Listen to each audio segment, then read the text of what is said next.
Well, hello.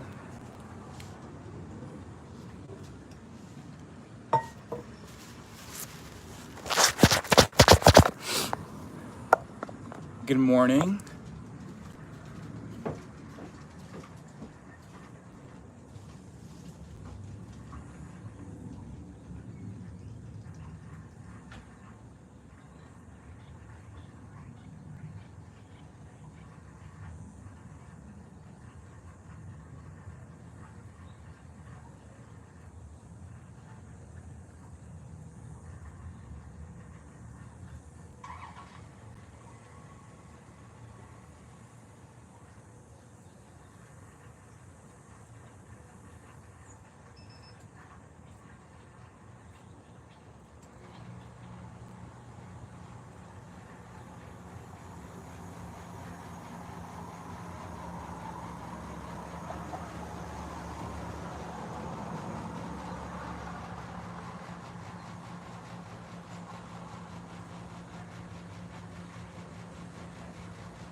Hello, hello.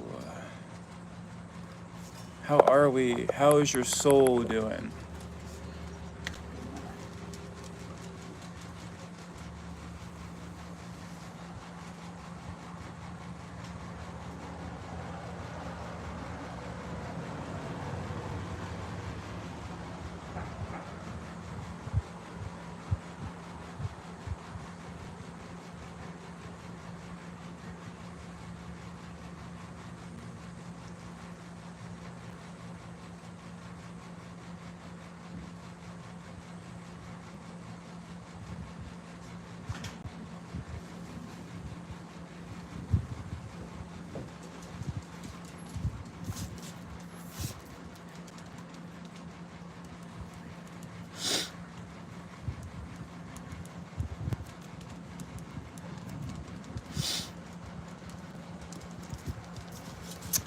Okay, welcome to Behind the Fangs. Hello, Rock's Bottom. How are you? That's a cool name. Normally, I want to take like 30 minutes before, I already have goosebumps. Look at my arm before I go into my channeling.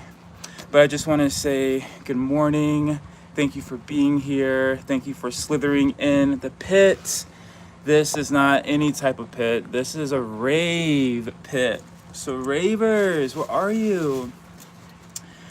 But this rave is permission just to be you.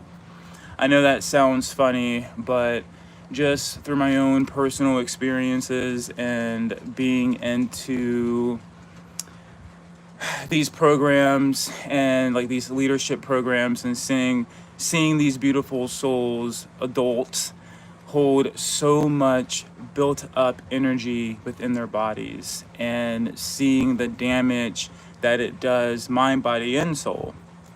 And also being in the healthcare world and seeing what numbing does to your body and how a heart attack or a stroke can just change your life just like that on a dime.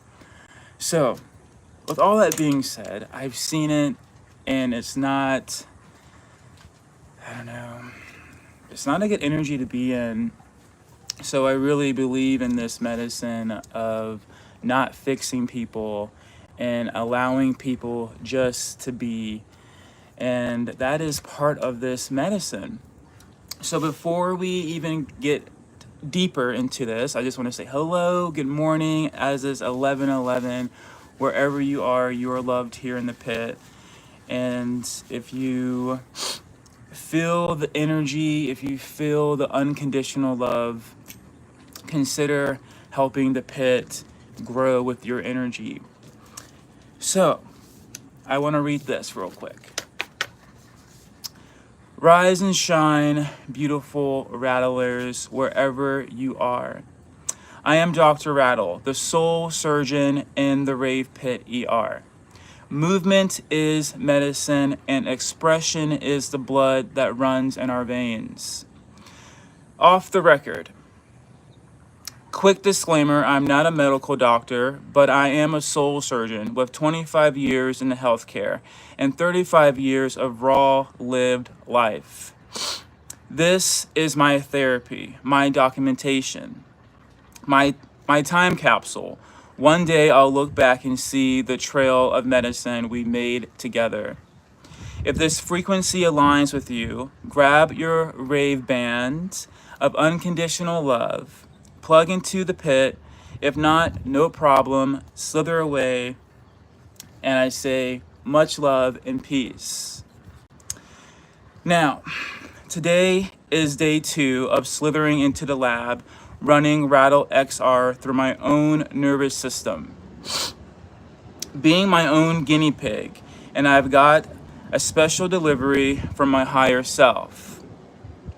These next few days, we'll be delivering some powerful questions. Not PR script questions, not twisted, edited sound bites. Soul questions, unfiltered, underground, and straight from the source. Now, I am now going to go into my, I don't know how, what do you even call it? Channeling. There's no script in front of me. This is just raw, just source from God as I get goosebumps. So, with that being said, I am now connecting to my higher self. And comments, I see it, but I am no longer going to interact with it. So the first question of the day. Why did I create Rattle XR? I'll repeat the question again. Why did I create this medicine? Why did I create Rattle XR? Well, that's a very good question, higher self. And I have the answer. And this answer can be very short, it can be very long, but what I'm receiving right now is why I created this medicine is, one, to give my own self permission just to be. Number 1. Number 2, to give other souls permission to feel sexy, to feel confident, to feel alive in their bodies without someone trying to fix them. Number 3, I believe movement is medicine. I believe issues are in the tissues. I believe half of the diseases that are caused is from our own doing, from the junk that we eat and not moving our body enough, from numbing ourselves, trying to please others, from the perfectionism. I believe majority of that is caused within. And it's very unfortunate. And last but not least, giving souls permission. I remember back in the day when I was a kid, a little tank, and I remember we had field trips. And I also remember getting report cards, and if I had like a C or a D, I did not want my parents signing it. And I even remember there was times where I would try to fake the signature, because school for me, especially in middle school? I think middle school was very challenging for me because I feel like I didn't have time to be a kid, and more data was my mom would go out and party, and my mom's boyfriend would go with her, and I was stuck at home taking care of my siblings. And it wasn't like a babysitter job. I wasn't getting paid. If anything, I was getting punished if something wasn't done correctly. I I believe, yes, babysitting is cool, but this wasn't babysitting. This was like nursing on steroids. And what I would have to do was I would have to change my sister. I had to put Desitin on her bottom. I have to put her in those little bathtubs to make sure she didn't drown. I remember washing her hair first. I remember putting the bottle in the microwave and testing it on my skin to make sure it wasn't too hot. I remember all of that. And I also remember thinking to myself, this is fucking horrible. Like, I want to be outside playing with my friends. Why am I not outside? Why am I stuck inside taking care of my little siblings? I didn't really understand it. And so, of course, trying to balance being a mom and dad at the age, I think I was 8 or 9, and then trying to balance school, that was not easy. And playing Cinderella, meaning I had to mop. I remember scrubbing fucking. I'm trying to not to cuss. I remember scrubbing the tiles with the toothbrushes, and it was just awful. It felt like torture. But anyway, with that being said, I did get some bad grades, and I got so fearful because I knew the consequences of me having bad grades. So I remember trying to fake, I remember trying to sign, I think it was my mom's signature, and that didn't go well. So, permission, right? Here, you're not going to get in trouble if you are expressing yourself. You're not going to get in trouble if you're moving differently. Here, we have permission just to be. And I remember having field trips and having the mom or dad sign for us to go. And I remember chaperones. I remember all of that stuff. And it's interesting as I'm like getting older, and I see, just from observing how other people ask permission, I really see it on TikTok. For example, someone can be asking the TikTokers, okay, TikTok, should I wear this freaking scarf or should I wear this scarf? And my brain system just goes like, why are we asking permission from strangers? Why? I don't know these people.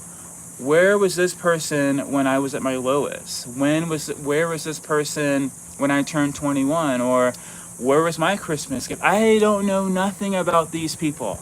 Nothing. But yet somehow their opinion means so much. So, permission. Here, especially for adults, especially for my men, my brothers. I get this a lot. Are you gay? CRZHOALTB7. Are you gay? Well, I am very happy. And I think the next time, Venom, you ask that question, you should look up what gay actually means. If you're asking, do I suck dick? That's none of your business.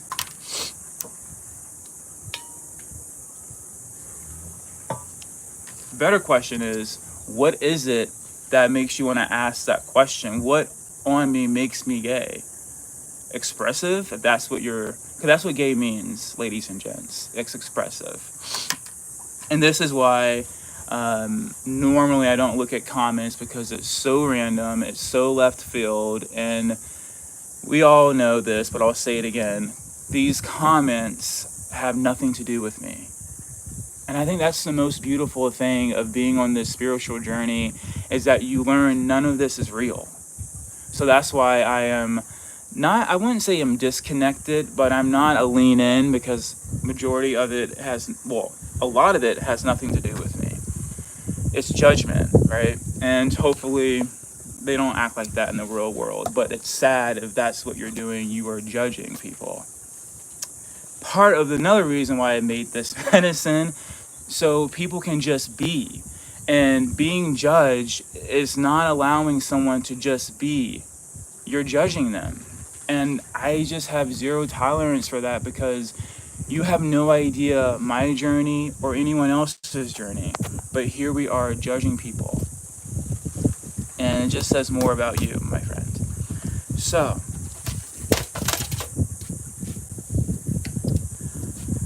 when I was in LDT, well, I'm still in LDT, but a few months ago, I was in Virginia, and it was bittersweet. It's been about 25 years since I've been back to Virginia, and Virginia is where I'm from originally. I was born in Virginia Beach. I'm a beach boy. And the last time I was in Virginia was in 2010. I moved to Phoenix, and it was a bad day, a really bad day. I caught my mom and I caught her boyfriend cheating on her, caught him in a three-way, which was mind-boggling. And I think it was mind-boggling because this is the same guy who would go to church on Wednesdays, talk about God and all this and that, and then here we are, cheating. And I'm just like, what? How does that make sense? How? And so I remember it just like yesterday. How ironic. I think it was Valentine's Day or the day right before Valentine's Day. I asked my mom, I said, Mom, can you please take me to the airport? And she said, sure, I knew there was a damn catch, as long as we can stop by this house to see if X, Y, and Z is there. And X, Y, and Z, that's my mom's boyfriend. And I already kind of knew where this was going to go. And I've never, like growing up, my mom has caught, let's just call him Gerald cheating, but through a text message, never in person. And you would think when you catch someone physically cheating on you, you're like, oh, gotta go.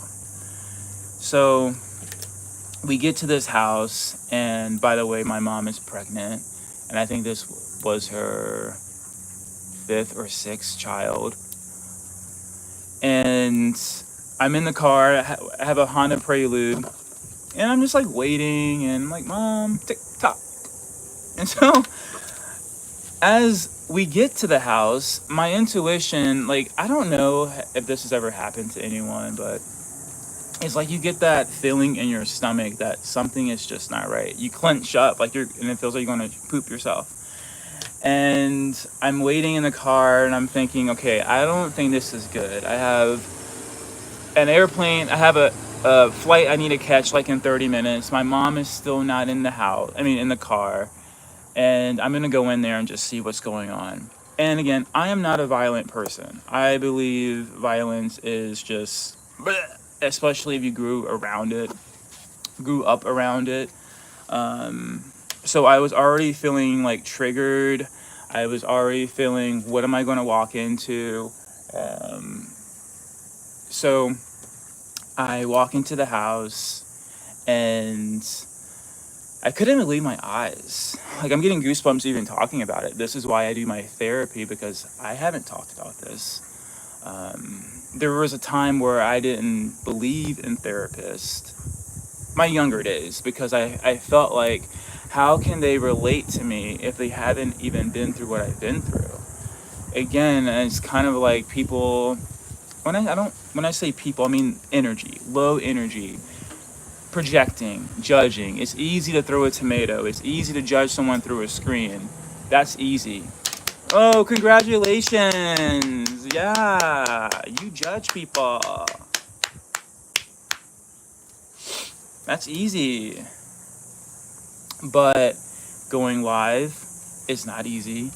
Doing it raw is not easy. And holding a container within yourself and holding your tongue is not always easy. But so when I walked into this house, I saw Gerald with 2 naked girls, And my mouth dropped. I'm like, what? This man is actually, like, really cheating on my mom, and this is a Christian man. This is a guy who talks about God this and God that and God this. But what does it say in the Bible about cheating on your wife? Help me understand that.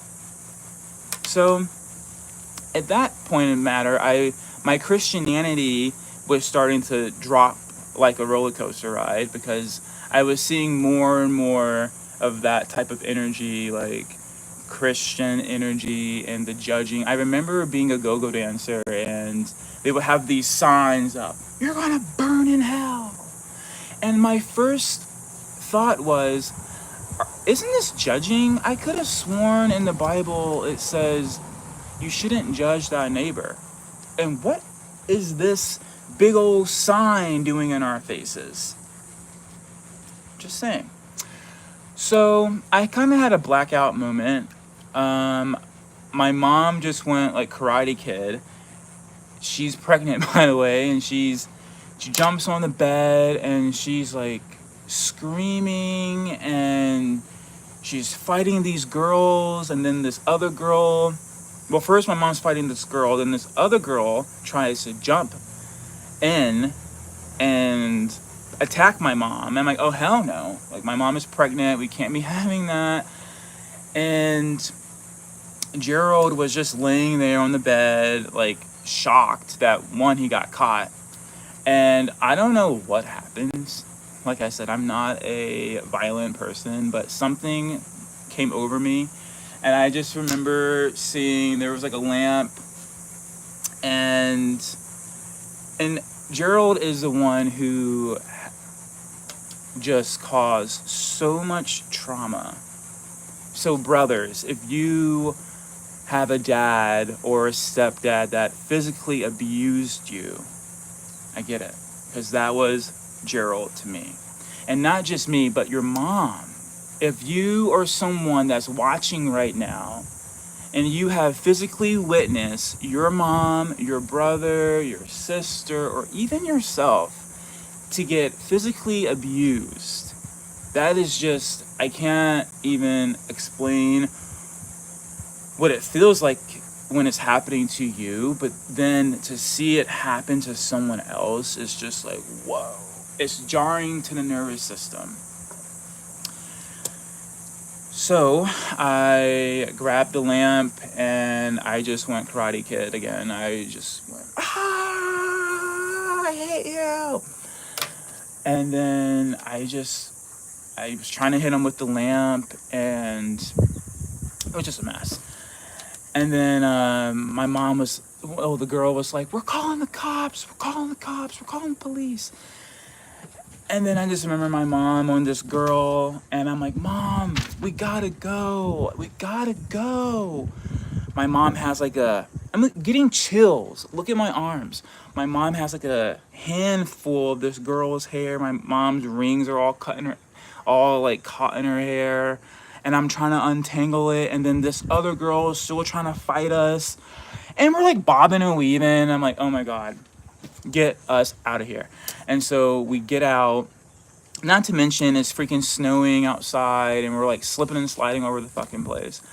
So we get in the car, and I'm just shocked. I'm like shaking. And I'm looking at my mom, and my mom just looks like she just saw a ghost.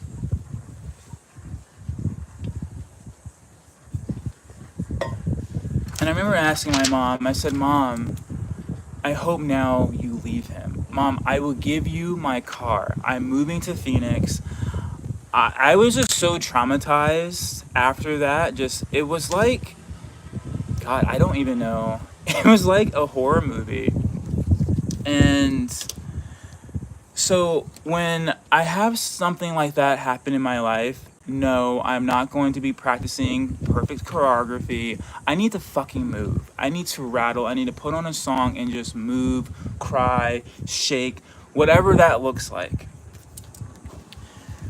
And so we got to the airport. I made my flight, thank God. And I was just I was really rooting for my mom not to go back to Gerald. And where I'm at now, I forgive Gerald. I actually do talk to him, believe it or not, through Facebook. We haven't had a phone call conversation yet, and I think in due time. But I was so angry for so many years, and so with all that being said, I haven't looked back in Virginia until a couple months ago when I went to this leadership program that I am physically in right now, and it's 10 months. I graduate next year, and within this program they teach us beautiful tools that I'm so shocked but not really, of why they didn't teach us this when we were little kids, like basic active listening. Have you ever had a conversation with someone and you're trying to talk to them and they keep interrupting you? That's not active listening. Or they say, or they're trying to fix you unless you ask for feedback. But majority of the time, I'm realizing just my own personal data and just witnessing my cohort of, they just want to be heard. There's so much fix this and fix that and why this and why that, and that's fucking draining. It's so draining. And so seeing these people, seeing these beautiful souls, especially men, grown men, years of trauma, years. So being in that field and seeing, wow, like this medicine that I am creating, this soul medicine. And again, this soul medicine is not in CVS. You don't have to pay a $20 copay. No.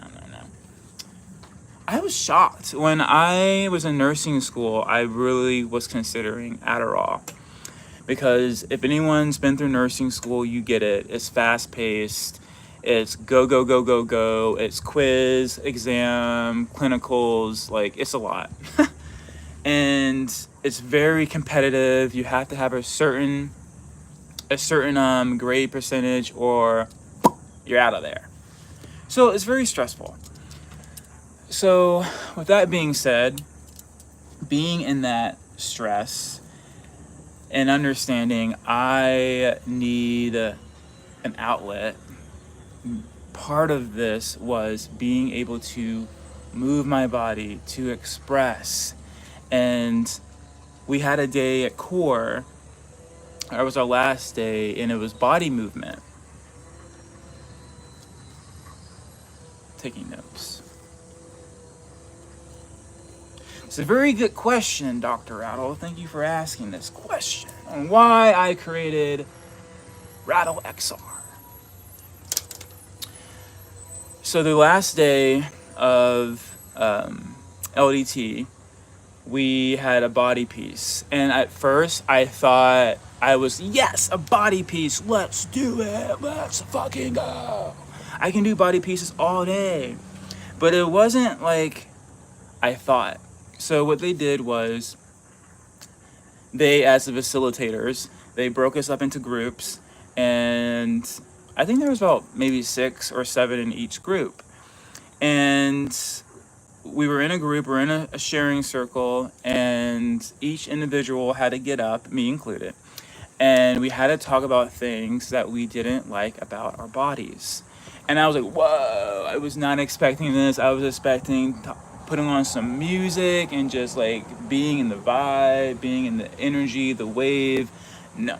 They wanted us to talk about our body and just things that we like, things that we don't like. Tell us a little bit about your body. And God, it was just so, one, very humbling just to be in that space, just to hold that container. And this is a container, a safe container, a loving container.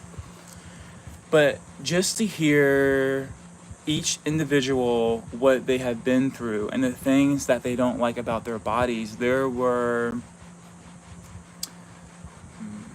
men that couldn't ejaculate. There was just something going on down there that wasn't working. And there were men that have been physically abused from the mom, from the dad. I remember someone telling me that they got burnt with cigarettes. That's wild. And then when the females would get up and they would say, I used to be a cheerleader and I had an injury and I wasn't able to move the same, or I had kids and after having kids, I just didn't feel the same or look the same. And then it was my turn. I'm an emotional, bobbly, crying mess. And okay, it's my turn. So I talked about my tattoos because, there are probably souls that just get tattoos because your BFF got one, and that's cool. But my tattoos, they tell a story. I remember my first tattoo, it was a tiger.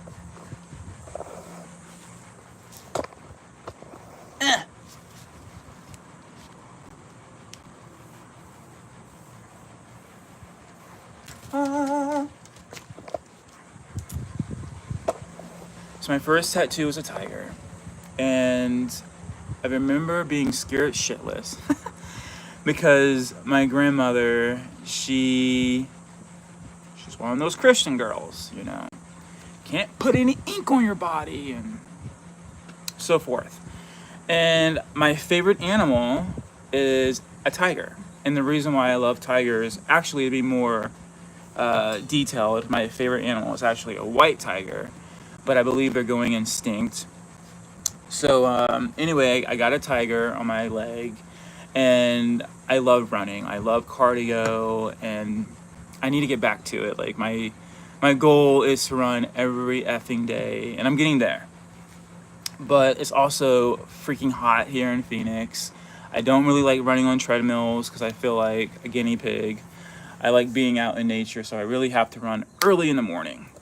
So anyways, when I was in Virginia, that's all I did was I ran, and I remember running where my grandmother lived, and it was just really cool because she had, it was cool to see the horses, and it was just amazing. And I would listen to like Mariah Carey, Bones, Thug and Harmony. I mean, the list goes on. And so anyways, I remember getting my first tattoo. Again, permission, right? It's all about permission. It all circles back to permission. And I got my first tattoo and it hurt like a motherfucker. And I'm like, how does anyone even do this? Was my first thought. And especially when they start doing the shading, it feels like your skin is getting ripped open. But eventually you just kind of get used to the pain. And so in Virginia, it's very humid. And I don't like wearing jeans unless the jeans have holes in them. Holes in them, or that's about it. Because I feel when I have jeans on, I feel constricted. I feel like I can't move. I like wearing, obviously, Daisy Dukes, short shorts, just clothing that I can feel free in. The majority of the time, I'm walking around like this.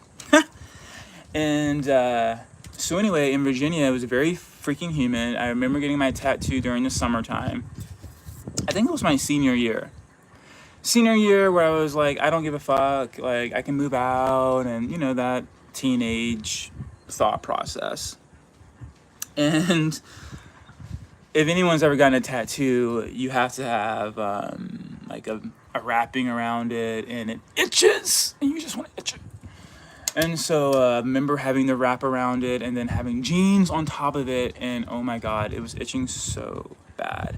And I don't know how I thought I was going to hide a tattoo from my grandmother. The one that, and I also, like, where my grandmother lived, it was a small town, Fauquier County, like that should tell you something. and everyone knew everyone. It's like one of those small towns, and I was like, I felt bad from hiding this from my grandmother, but I was also freaking 18. But it was kind of like her house, her rules, and I'm like, oh well. And more to the story, she found out I had a tattoo, and the tattoo at the time, why I got it meant bravery. I just got back from a whirlwind. I think 3 or 4 months before I got this tattoo, I was in court with my brothers and sisters. My mom lost custody of us. I just witnessed my mom get the bricks beat out of her. I didn't even recognize my mom's face. It was so bad. So, I mean, I'm getting chills again. Look at that. And so anyway, yeah, that was my first tattoo, a tiger, bravery. And I also got it because I love running, and I thought to myself, well, if I continue running, my legs will always look phenomenal. That was the same thing why I got the dragon, because I thought, okay, if I get a dragon tattoo, my upper arm, I will continue to be buff. I don't know, those are just my process. Okay, so anyway, I got the tiger, and then after that, I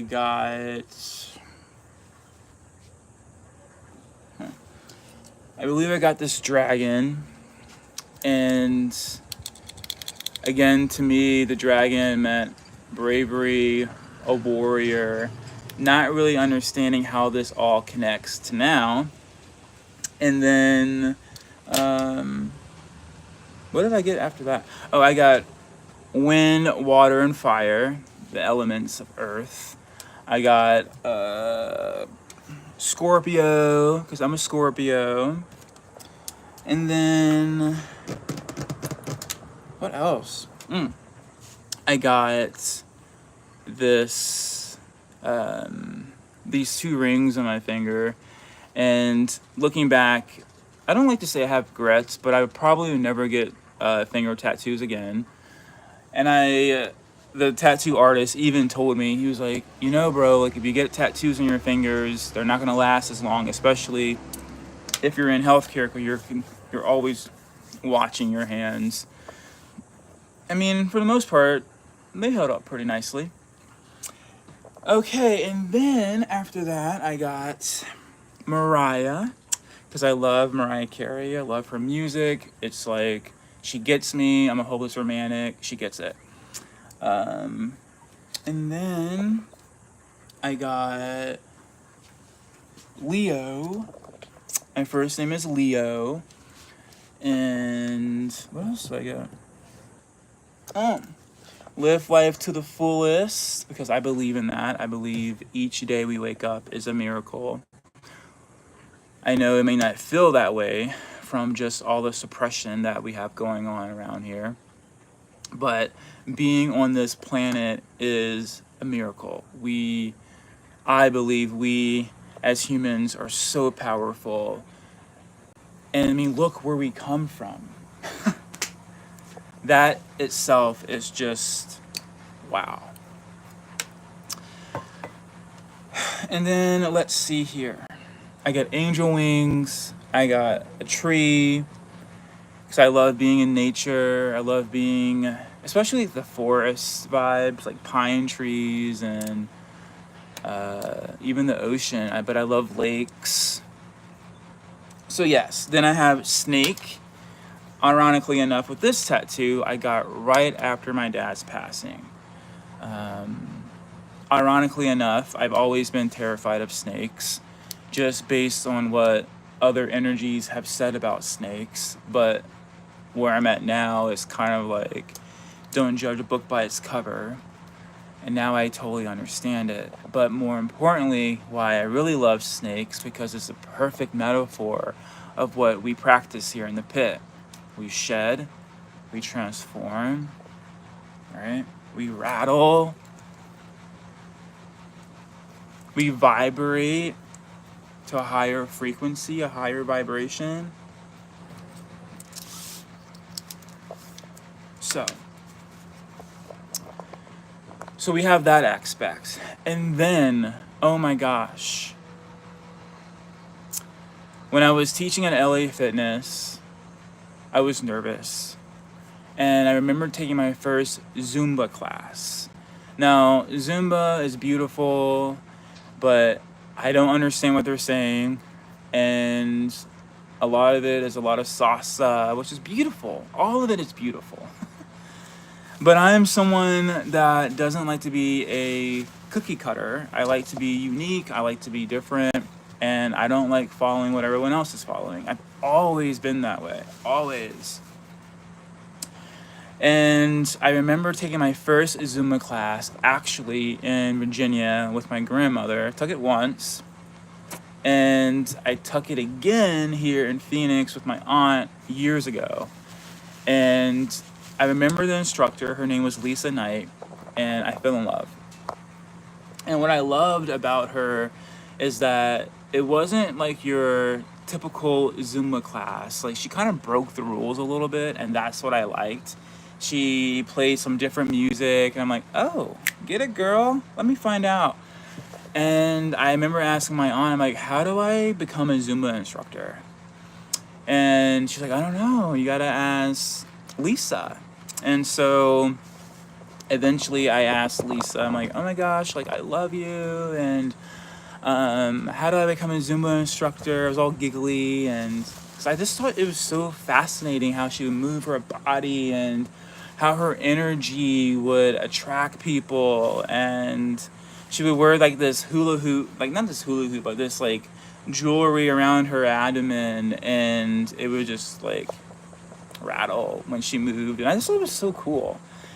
And so I remember talking to her, and she was like, oh, I don't remember her exact words, but it went something like this.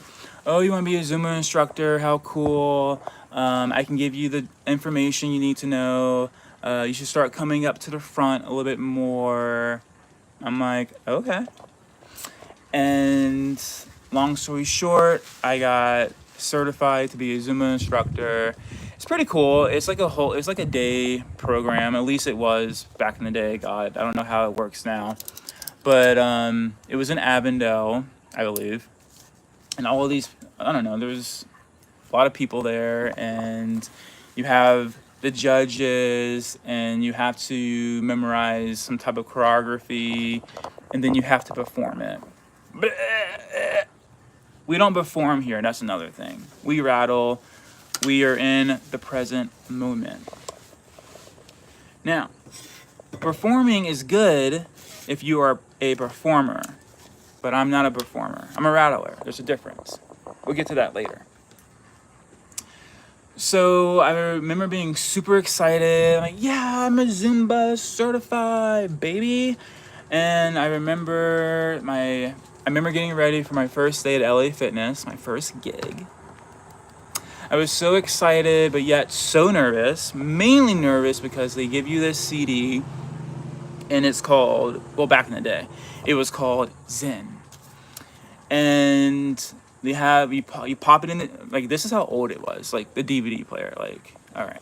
So you pop it in the DVD player, and then you have these instructors, they're all smiling, and they have these bright green Zumba shirts on, and yeah, you just practice that, and I practiced it, and I felt like I had I felt like I had 2 left feet. And I'm like, fuck, how am I supposed to memorize all this? So I remember my first day teaching at LA Fitness, and it was a Sunday at 8 a.m. and I was shaking in my boots. It was new, like I've never ever done this before. Yeah, I danced at clubs, but never have I taught a class. And this is not just teaching any class, this is Zumba, right? And so only 2 people showed up, and I felt like a loser. I did not feel good enough. I didn't think they liked it. And I said, oh my God, why? What was I thinking? Becoming a Zumba instructor. Stupid idea. And I was really contemplating of quitting. It was kind of like walking with your tail down, like you don't want to go back into that environment. And I said, I want to switch it up a little bit. Like, I feel like I would be more into it if, one, I knew what they were saying, if I understood what they were saying, and two, if I actually knew the music and I can kind of tap into it better.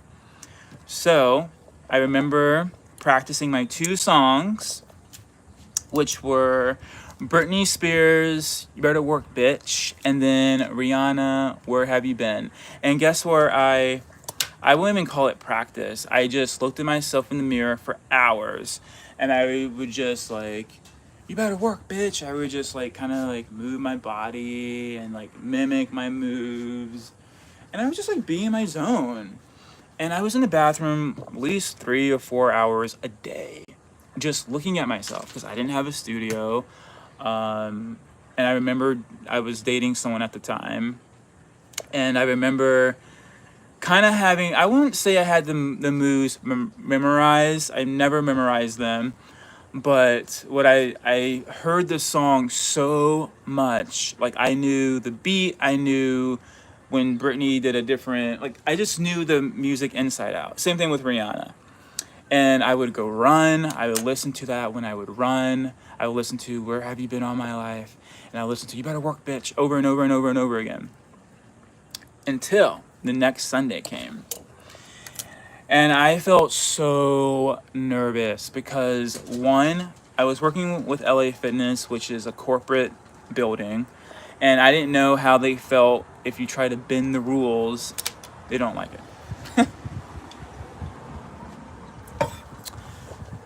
So, 2, I did not like the outfit that I had to wear. It was this long LA Fitness shirt. I'm like, can we like make it a crop top? Is that a thing? So I made it a crop top. And I remember the next Sunday I went to LA Fitness. I was shocked. I was shocked that those 2 ladies that I didn't think were going to come back, they actually came back. And not only that, they brought people with them. And I'm like, what? And I'm like, okay, ladies, you're in for a treat. I said, how would you feel if I did half of Zumba and then I did half of my own kind of style? And they said, sure. They fell in love with it. I think there's just something about that happens in the nervous system where you don't have to perform. Because I believe when you have that switch on that you have to perform, oh my God, I have to get it right, or oh my God, what if I don't get it right, or oh my God, what are they gonna think if I don't get it right, or just that dialogue that comes with trying to be perfect, trying to perform. And I saw something. There was a light because when you are the instructor, there's this big mirror in front of you, and there's obviously you can see the people. And I just remember seeing these smiles on these ladies' faces. Trust me, men do start coming to the party. But I remember seeing these smiles on these ladies' faces, and it was a smile of liberation, of a smile like, oh my God, I don't feel left out, or oh my God, I feel connected. I feel like I'm in a safe space. I have permission. I have permission just to be. I have permission to mess up. I have permission to not get a count right. So, witnessing that. So I moved to a different location, thank God, because Avondale was a little far from me.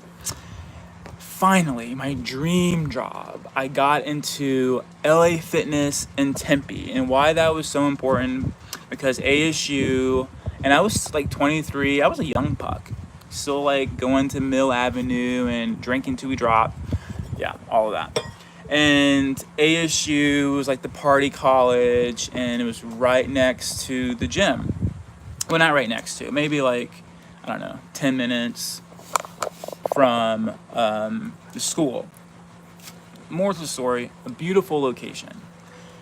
And so I remember going to this gym, and my first day, it was on a Wednesday. Wednesdays at 7.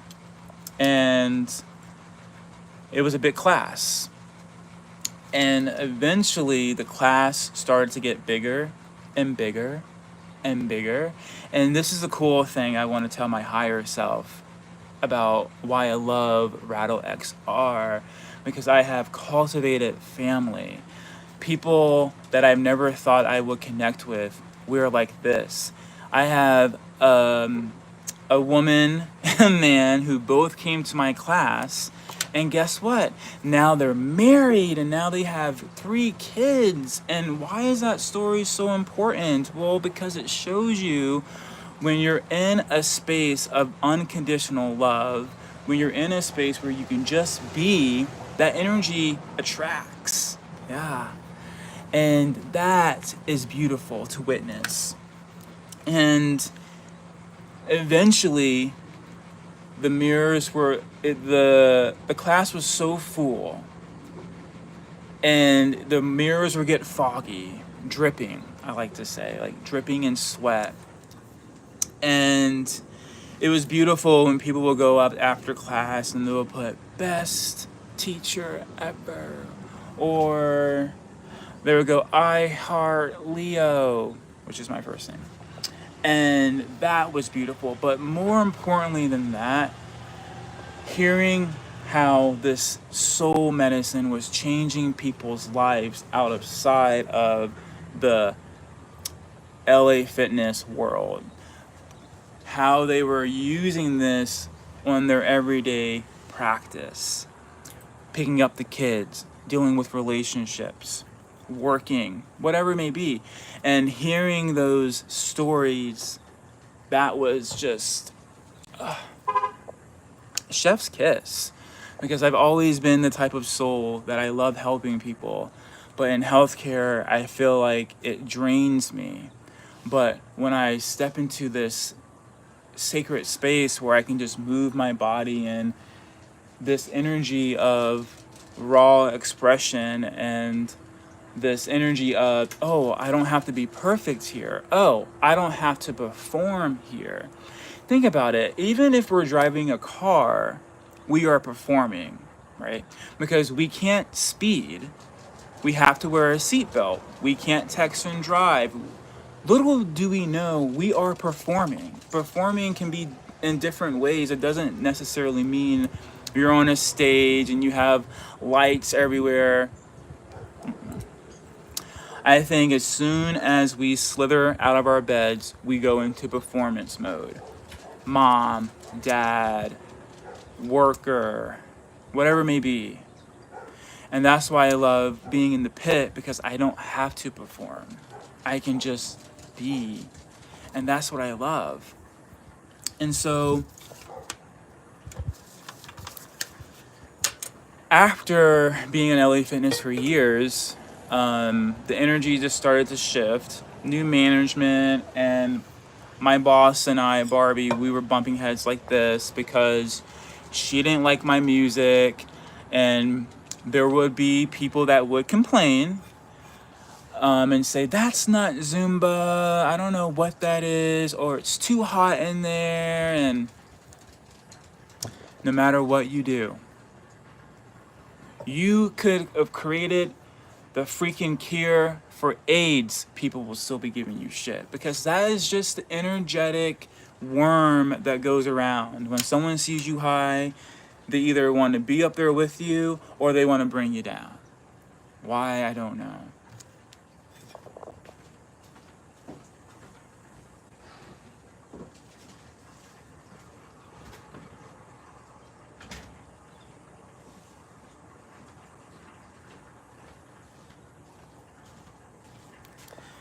And it's unfortunate. So, after years of just connecting with so many beautiful souls, and one of my favorite things that I would do is I would make a big circle, and I would go around and I would tag everyone's hand to make them feel seen, to make them feel loved. And I remember I would do the boys versus the girls, and we would like battle it out. And it was just so much fun and so liberating. And when I left LA Fitness, I knew I was going to have a challenge. And that part of that challenge was what is the word for this? It's more than fluent movement.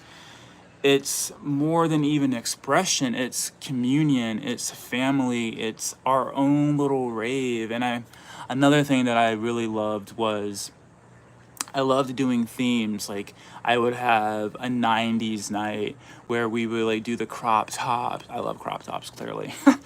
The crop tops or the Daisy Dukes, or we would listen strictly like to 90s. It was amazing. And trying to not necessarily recreate it, but trying to find a word to describe it. And it's more than a word, it's a vibration, it's a feeling, it's within us. And I had no idea how challenging it would be, honestly. I didn't know how challenging it would be to find a studio, to be consistent with it, because there's so many things that happen that you don't see happening. Like I didn't think it would be difficult to find a space, but energetically, yes. If I don't live in Tempe anymore and I'm about 30 minutes away from where I live now, eventually that does get draining. And I was doing a lot of free sessions, because my own self, I didn't know what I was doing.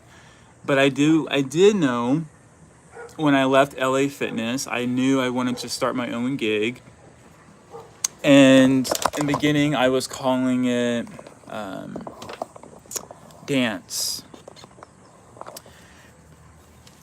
But I also understand the word dance can be intimidating, especially for men, because us men have been told for years, for decades, don't move like that, that's gay, or that's homo, whatever the fuck. And here's the thing. When you leave this body, it doesn't go with you. Your hair, your wallet, your home, your car, none of that. Your energy goes with you. So here in the pit, we don't label people here. Gay. Are you gay? That's a label. That means you're in the wrong pit, buddy. Wrong frequency. Because I want other souls to feel that this is a safe space where they can just be. Where it doesn't have to be a label. Just because you have long hair doesn't mean you like men. Just because you have short hair doesn't mean you like, let's just say if you're a lady and you have short hair, doesn't mean you like ladies. Like, that is just so ludicrous to me. So, during this experiment of trying to find the perfect location, the perfect terminology for it, I finally came up with Rattle XR, and I came up with that in Hawaii last week. So it has been a journey. It has not been a walk in the park. It wasn't just, ooh, Rattle XR. No, 35 years in the making. And I think the last 3.5 years have been like, okay, we are creating this. Okay, now we are putting out this medicine for the souls who are ready just to be alive in their own body. And the pit, it's not a studio. Clearly, I didn't start in a studio. The pit is within here. Yeah, your avatar, your beautiful body.